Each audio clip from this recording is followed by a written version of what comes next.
Hello friends, welcome back to my channel bright ক্রিস্টালে আপনাদের সকলকে স্বাগত জানাচ্ছি। আশা করি আপনারা সবাই ভালো আছেন। আজকে আমি পড়তে চলেছি পাশের বাড়ি। লেখক হচ্ছেন প্রমথনাথ বিশি। সেবারে পুজোর ছুটিতে স্বাস্থান্বেষীদের বড় ভিড়। কাছাকাছির মধ্যে সাঁওতাল পরগনায় ও ছোটনাগপুর অঞ্চলে স্বাস্থ্যকর ও অস্বাস্থ্যকর যত শহর আছে সবগুলি বাড়ি ভাড়া হইয়া গিয়াছে, অথচ লোক আসার বিরাম নাই। যাহারা বাড়ি বন্দোবস্ত করিয়া আসিতেছে তাহারা জায়গা পাইতেছে, যাহারা অমনি আসিতেছে স্টেশনে কয়েক ঘণ্টা বসিয়া থাকিয়া অন্য স্থানে যাত্রা করিতেছে। বিরক্ত হইয়া অনেকে আবার কলিকাতাতেও ফিরিয়া যাইতেছে। প্রফুল্লরা কোনো একটি স্বাস্থ্যকর শহরে একটি বাসার সন্ধান করিতেছিল, কিন্তু সব জায়গা হইতেই খবর আসিতেছে আর কয়েকদিন আগে চেষ্টা করিলেই বাড়ি পাওয়া যাইত। এখন নিরুপায়। প্রফুল্লরা প্রায় যখন হতাশ হইয়াছে তখন সিংভূম জেলার কোনো একটি ছোট শহর হইতে নরেনের চিঠি আসিল। নরেন প্রফুল্লর সহপাঠী। এখন উক্ত স্থানে সে কাঠের ব্যবসা করে। নরেন লিখিয়াছে যে একটি বাড়ি পাওয়া যাইতে পারে। বাড়িটা ছোট তবে নূতন, স্থানের অভাব রঙের জৌলসে পূরণ করিয়া দিতে পারিবে, আর ভাড়াটাও চাহিদার তুলনায় সাধ্যের একেবারে বাহিরে নয়। প্রফুল্ল আনন্দিত হইয়া টেলিগ্রাম করিয়া দিল, এনগেজ অ্যাট ওয়ান্স, অর্থাৎ এখনই ভাড়া করিয়া ফেলো। নরেন তারে জবাব দিল, এনগেজ স্টার্ট, ভাড়া করা হইয়াছে, রওনা হও। পরদিন প্রফুল্ল তাহার স্ত্রী, পুত্র, ভাই, বোন ও একটি চাকর সহ উক্ত স্থানে যাত্রা করিল। স্থানটির নাম যে কেন গোপন রাখিতেছি গল্প পড়িলেই বুঝিতে পারা যাইবে। বেলা 2:30টার সময় প্রফুল্ল সপরিবারে নির্দিষ্ট স্টেশনে আসিয়া নামিল। নরেন প্ল্যাটফর্মে আসিয়া উপস্থিত ছিল। সে প্রফুল্লদের অভ্যর্থনা করিয়া লইল। নরেন আগেই কয়েকখানা সাইকেল রিক্সাকে বলিয়া রাখিয়াছিল। একেবারে সকলে সেই রিক্সা যোগে বাড়ির দিকে চলিল। মিনিট 20 পরে তাহারা সেখানে আসিয়া পৌঁছিল। প্রফুল্লরা দেখিল সত্যিই বাড়িটি সুন্দর, অবশ্য ছোট, সন্দেহ নাই, তবে তাহারও তো সংখ্যা অগণিত নয়। তাছাড়া বাড়ির কম্পাউন্ড বেশ বড়। দিনের বেলায় সেখানে কাটালেই চলিবে, খোলা হাওয়ায় থাকিতেই এখানে আসা। প্রফুল্ল নরেনকে সঙ্গে করিয়া কম্পাউন্ডের মধ্যে ঘুরিয়া চারিদিকটা একবার দেখিয়া লইতেছিল। নরেন বলিল, এবার বড় ভিড়, চালাঘরখানা অবধি পড়ে নেই। প্রফুল্ল শুধাইল, এমন কি প্রতি বছর হয়? আরে রাম, সব পড়ে থাকে। এবারে একটা বাড়িও খালি নেই। কত চেষ্টা করে যে এই বাড়ি পেয়েছি। আচ্ছা, ওই বাড়িটা যেন খালি মনে হচ্ছে। এই বলিয়া সে অদূরবর্তী পাশের বাড়িটা দেখাইল। প্রকাণ্ড কম্পাউন্ডে প্রচুর প্রাচীন গাছপালার মধ্যে মস্ত একটা বাড়ি। নরেন বলিল, ও একটা পুরনো বাড়ি। যে চাহিদা তাতে পুরনো আর নতুন। ও বাড়ি ভাড়া দেয় না? বাড়িওয়ালা আসে বুঝি? কখনো তো দেখিনি। আশ্চর্য, ভাঙাচোরা বুঝি? এমন কিছু অব্যবহার্য নয়। ভাড়া বেশি বলে মনে হয়, অসম্ভব নয়। তাছাড়া ও বাড়িটা সম্বন্ধে এমন সময় চায়ের ডাক পড়িল। আলাপের সূত্র ছিন্ন হইয়া গেল। দুজনে ফিরিয়া আসিল। শহরের কাছেই সুবর্ণরেখা নদী। নদীর এক স্থানে কতকগুলো বড় বড় পাথরের খণ্ড পড়িয়া আছে। আগন্তুকগণের সেটি অবশ্য দ্রষ্টব্য। কলিকাতার বাবুরা আসিয়া সে স্থানটা দেখিতে যায়। শূন্য নদীখাতে শুষ্ক পাথরের খণ্ডগুলি দেখিয়া আহা আহা করে ফটো তুলিয়া নেয় এবং জ্যোৎস্নারাত্রে সেখানে নিস্তব্ধ হইয়া বসিয়া থাকে। স্থানীয় লোকেরা বুঝিতে পারে না সেখানে এমন কি দেখিবার আছে, ভাবে কলিকাতার বাবুদের দৃষ্টিই আলাদা। সেদিন প্রফুল্ল ও নরেন সন্ধ্যার আগে সেখান হইতে ফিরিতেছিল। যখন তাহারা বাড়ির কাছে আসিয়া পড়িয়াছে, প্রফুল্লর চোখ সেই সময় পাশের বাড়ির দিকে পড়িল। সেদিনের অসম্পূর্ণ আলাপ তাহার মনে পড়িল। শুধাইল, সেদিন এই বাড়িটার কথা কি বলছিলে? নরেন বলিল, হ্যাঁ, বাড়িটা হানা বাড়ি। কৌতূহলী প্রফুল্ল শুধাইল, কিছু দেখেছ? না, শুনেছি। কি শুনেছ? বাড়িটায় রাতবিরেতে নাকি আলো দেখা যায়, মানুষের গলার আওয়াজও শোনা যায়। ওখানে নাকি কে আত্মহত্যা করেছিল। প্রমাণ কি? আরে প্রমাণ নেই, সেই তো ভয়। তাছাড়া এইসব জিনিস কখনো প্রমাণ হয়? কেউ সন্ধান করেনি কেন? স্থানীয় লোক ভয় ওখানে প্রবেশ করে না। প্রফুল্ল বাড়িটার দিকে তাকাইল। ছমছমে অন্ধকারে প্রকাণ্ড বাড়িটা মুখ ভার করিয়া দণ্ডায়মান। প্রফুল্লর গায়ে কাঁটা দিয়া উঠিল। নরেন বলিল, মেয়েদের এইসব কথা বলো না, অযথা ভয় পাবে। তবে দেখো কেউ যেন ওদিকে না যায়, বিশেষ সন্ধ্যার পরে। দুজনে বাড়িতে আসিয়া পৌঁছিল। যখন দুজনের চায়ের পেয়ালা লইয়া বসিয়াছে, প্রফুল্লর ছোট ভাই টেবিলের ওপর কতকগুলি শিউলি ফুল রাখিল। প্রফুল্ল শুধাইল, কোথায় পেলি রে? সে বলিল, পাশের বাড়িতে প্রচুর আছে। নরেন বলিল, এ যে সন্ধেবেলাকার ফুল, এখনও সব ফোটেনি। গীতেশ বলিল, এখনই তুলে আনলাম। কত ফুল ওখানে। নরেন প্রফুল্লর দিকে তাকাইল। রাত্রে শয়নের পূর্বে প্রফুল্ল পত্নীকে বলিল, গীতেশ সেই যে ফুলগুলি তুলে এনেছে ভালো করেনি। পত্নী ভাবিল পরের বাড়ির ফুল মনে করিয়া প্রফুল্ল একথা বলিতেছে। তাই বলিল, খালি বাড়ি আনলই বা? সেই জন্যই তো বলছি। কেন, কি হলো? তখন সবিস্তারে সব কথা প্রফুল্ল তাহাকে বলিল এবং সমাধান করিয়া দিল। একথা যেন ছেলে মেয়েদের না বলা হয়। নিশ্চয়ই একথা আর বলতে আছে বলিয়াই পত্নী তখনই গৃহ অভ্যন্তরে গিয়া তাহার দুই ননদকে ও গীতেশকে সব বলিয়া ফেলিল। কিছু রং চড়াইয়াই বলিল। বড় ননদ ফুলু বলিল, তাই বলো বৌদি, ও বাড়িটার দিকে তাকালেই গা ছমছম করে। ছোট ননদ টুলু বলিল, আমি কাল রাতে একবার ছাদে গিয়েছিলাম, মনে হলো বাড়িটার জানলায় যেন আলো। গীতেশ কিশোর বালক, ভয় পাইয়াছে বলা চলে না, কিন্তু যেখানে তাহার দুই বোন একরূপ সাক্ষ্য দিতেছে সেখানে তাহার অনুরূপ বলা চলে না। তাই বলিল, আমি যখন আজ সন্ধেবেলায় ফুল আনতে যাই, মনে হলো বাড়ির দোতলার বারান্দায় একটা যেন শ্যাডো। তারপর বলিল, অবশ্য ভূতে আমি বিশ্বাস করি না।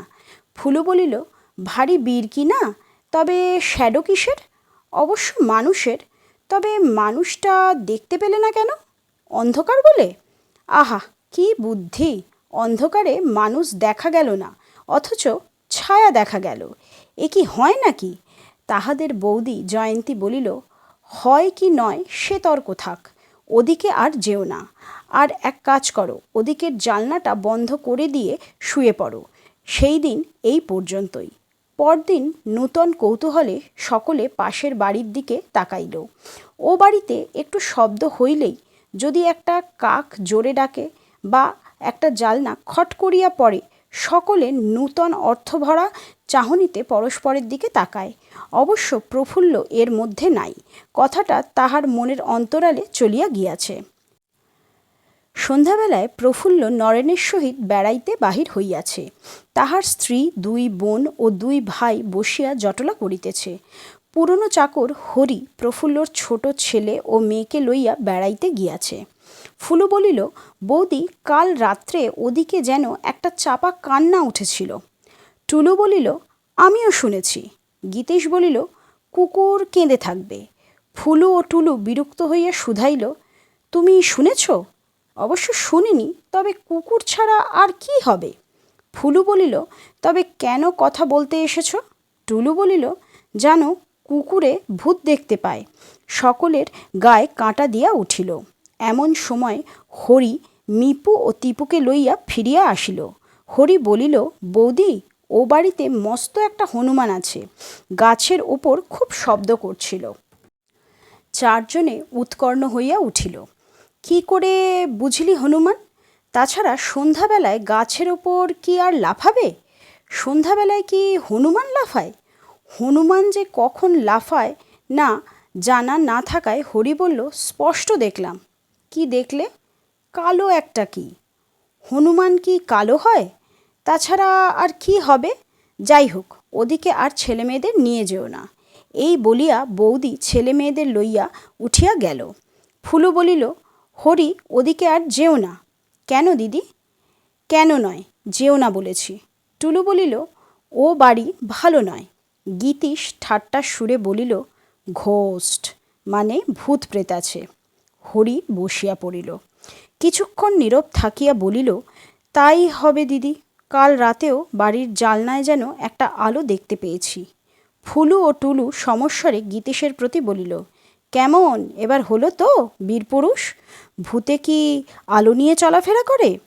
প্রয়োজন হলে করে, আমি বিশ্বাস করি না। বেশি বড়াই করো না, টেরটি পাবে। ভালোই হবে, একটা নতুন জিনিস জানা যাবে। তারপর গীতিশ বলিল, এত তর্কে কাজ কি? ওই তো ক্যালেন্ডারে দেখা যাচ্ছে পরশু অমাবস্যা। আমি ওই দিন রাতে যাব ও বাড়িতে। বাজি রাখতে রাজি আছো? ফুলু বলিল, 100 বার রাজি। টুলু বলিল, না। কেন? হেরে যাবে বলে? বিপদ ঘটলে দাদার কাছে কে জবাবদিহি করবে?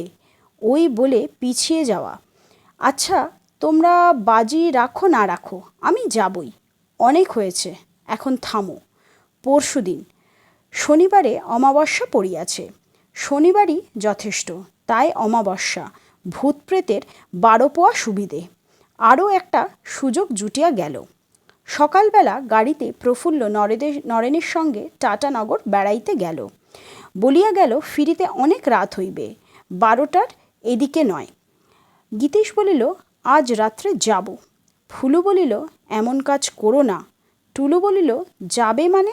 অন্ধকারে খানিকটা কোথাও লুকিয়ে থেকে এসে বাহাদুরি করবে যে গিয়েছিলাম।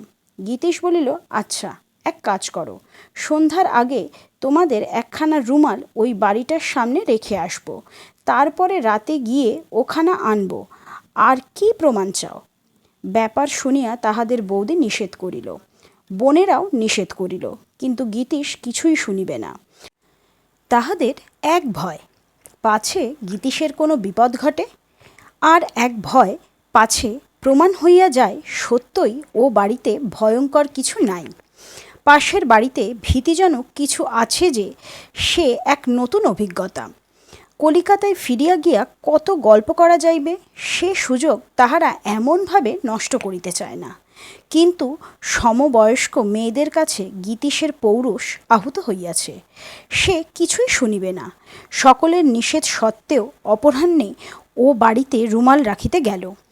দুই বাড়ির মাঝখানে ছোট্ট একটা প্রাচীর, ডিঙাইয়া অনায়াসে পার হওয়া যায়। ফুলু ও টুলু প্রাচীরের কাছে গেল। গীতিশ রুমাল লইয়া প্রাচীর পার হইয়া ও বাড়ির বাগানে ঢুকিল। তাহারা দেখিল বাড়িটার সম্মুখে যে বাঁধানো বসিবার জায়গা আছে, সেখানে গীতিশ রুমালখানা রাখিল। তারপরে সে ফিরিয়া আসিয়া প্রাচীর পার হইল। কেমন দেখলে তো যে রুমাল রেখে এলাম? গীতিশ কিছুতেই নিষেধ শুনিবে না। শেষ মুহূর্তে তাহার দুই বোন ও বৌদি কত করিয়া বারণ করিল, হাতে ধরিল, কিন্তু সে অটল। অগত্যা তাহারা নিরস্ত হইল। রাত 12টার কাছাকাছি গীতিশ একখানি লাঠি হাতে রওনা হইল। দোতলার বারান্দায় দাঁড়াইয়া তাহার বোনেরা ও বৌদি ভয় নিঃশ্বাস বন্ধ করিয়া আশঙ্কায় মিনিট গুনিতে গুনিতে দেখিতে লাগিল। তাহারা দেখিল গীতিশ প্রাচীরটার কাছে গিয়া দাঁড়াইল। ধীরে ধীরে এবারে প্রাচীরের ওপর উঠিল। ঘন অন্ধকারেও বেশ বুঝিতে পারা যাইতেছে এখানে খুব সম্ভব সে ওপারে নামিয়াছে, কারণ তাহার সাদা জামাটা আরও অস্পষ্ট। এবারে আরও অগ্রসর হইয়া গেল। না, আর কিছু দেখা যাইতেছে না। বোধ করি গাছে আড়াল করিয়াছে। মেয়ে তিনটির ভয় নিঃশ্বাস পড়িতেছে না। কতক্ষণ হইল? 1 মিনিট, 3 মিনিট, না 10 মিনিট? ভয়ে মুহূর্ত আর ফুরাতে চায় না। এমন সময় অন্ধকার বিদীর্ণ করিয়া গীতিশের আর্তস্বর উঠিল। আলো হাতে করিয়া মেয়েরা প্রাচীরের দিকে ছুটিয়া গেল। প্রাচীরের কাছে এসে সাদা কি একটা বস্তু। লণ্ঠনের আলোয় দেখা গেল মূর্ছিত গীতিশ। জল আনো, পাখা আনো, স্টেলিং সল্ট আনো। বিপদের উপরে বিপদ। এমন সময় প্রফুল্ল ও নরেন আসিয়া উপস্থিত। তাহারা এই মাত্র স্টেশন হইতে আসিতেছে। বাড়িতে ঢুকিবা মাত্র কোলাহল শুনিতে পাইয়াছে। নরেন বলিল, সব বুঝেছি। কি সর্বনাশ! প্রফুল্ল বলিল, লক্ষ্মী ছাড়া বুঝি বাহাদুরি দেখাবার জন্যে ও বাড়ি গিয়েছিল? না, ভয় নেই, নিঃশ্বাস প্রশ্বাস ঠিকই পড়ছে। নরেন ইতিমধ্যে তাহার বুকে পিঠে হাত দিয়া দেখিয়া লইয়াছে। তখন সকলে মিলিয়া মূর্ছিত গীতিশকে তুলিয়া লইয়া ঘরে গেল। শেষ রাতে তাহার মূর্ছা ভাঙিল বটে, কিন্তু এত দুর্বল যে কথা বলিতে পারিল না। নরেনের আর সে রাত্রে বাড়ি যাওয়া হইল না। সারা রাত্রির সেবা শুশ্রূষার পর গীতিশ এতক্ষণে সম্পূর্ণ সম্বিত ও বাকশক্তি ফিরিয়া পাইয়াছে। প্রথম কথাই সে বলিল, রুমালখানা কই? সেখানা আমি সঙ্গে এনেছিলাম। কিন্তু ভয় পেয়েছিলে কেন? কিছু দেখনি কি? সে আমি বলতে পারবো না। সাদা সাদা অনেকগুলো মূর্তি। তখনই বলেছিলাম যেও না। গীতিশ অস্ফুট স্বরে বলিয়া উঠিল, ও বাবা! এমন সময় বাইরে একটা গোলমাল শোনা গেল। নরেন বলিল, দেখো তো প্রফুল্ল, ব্যাপারটা কি? প্রফুল্ল জালনায় উঁকি মারিয়া বলিল, এ আবার কি? পাশের বাড়িটা যে পুলিশে ভর্তি হয়ে গিয়েছে। সত্যি? তাই তো দেখি। এ আবার কি রহস্য? রহস্যভেদের জন্য বেশিক্ষণ অপেক্ষা করিতে হইল না। দরজার কড়া নাড়িয়া উঠিল। দরজা খুলিতেই একজন দারোগা নরেনকে বলিল, যাক, আপনি আছেন, আর ভয় নেই। কি হয়েছে? এবারে কষ্ট করে সার্চ ওয়ারেন্টের সাক্ষী হবার জন্য ও বাড়িতে যেতে হবে। কি ব্যাপারটা আগে শুনি। আজ কয়েকদিন হলো ওখানে কয়েকজন ফেরারি আসামি বাস করছিল। খুঁজতে খুঁজতে এইমাত্র সন্ধান পেয়ে তাদের অ্যারেস্ট করেছি। ওটা না ভূতের বাড়ি? সেই ভয়ের সুযোগ নিয়েই ওখানে ওরা আশ্রয় নিয়েছিল। ভেবেছিল কেউ সন্দেহ করবে না। কজন লোক? 6 জন। চলো প্রফুল্ল, এবার ঘুরে আসি। চলো, পাশের বাড়িটা দেখবার কৌতূহল ছিল, দেখা হয়ে যাক। নরেন দারোগার উদ্দেশ্যে বলিল, চলুন যাওয়া যাক। তাহারা 3 জনে পাশের বাড়ির দিকে রওনা হইল। আমার এই গল্পটি যদি আপনাদের ভালো লেগে থাকে তাহলে লাইক, কমেন্ট আর শেয়ার করবেন, এবং আপনারা কী ধরনের গল্প শুনতে চাইছেন সেটাও আপনারা আমাকে জানাতে পারেন কমেন্টের মাধ্যমে। আর আমাদের যে হোয়াটসঅ্যাপে চ্যানেলটি খোলা হয়েছে তার লিংক ডেসক্রিপশন বক্সে দেওয়া আছে, তো সেই লিঙ্কটি ক্লিক করে আমাদের ওই চ্যানেলটিকে আপনারা ফলো করতে পারেন। তার ফলে যেটা হবে যে আমি যখন কোনো ভিডিও আপলোড করব সেক্ষেত্রে আপনাদের কাছে সময় মতো নোটিফিকেশন পৌঁছে যাবে। ধন্যবাদ সবাইকে, ভালো থাকবেন।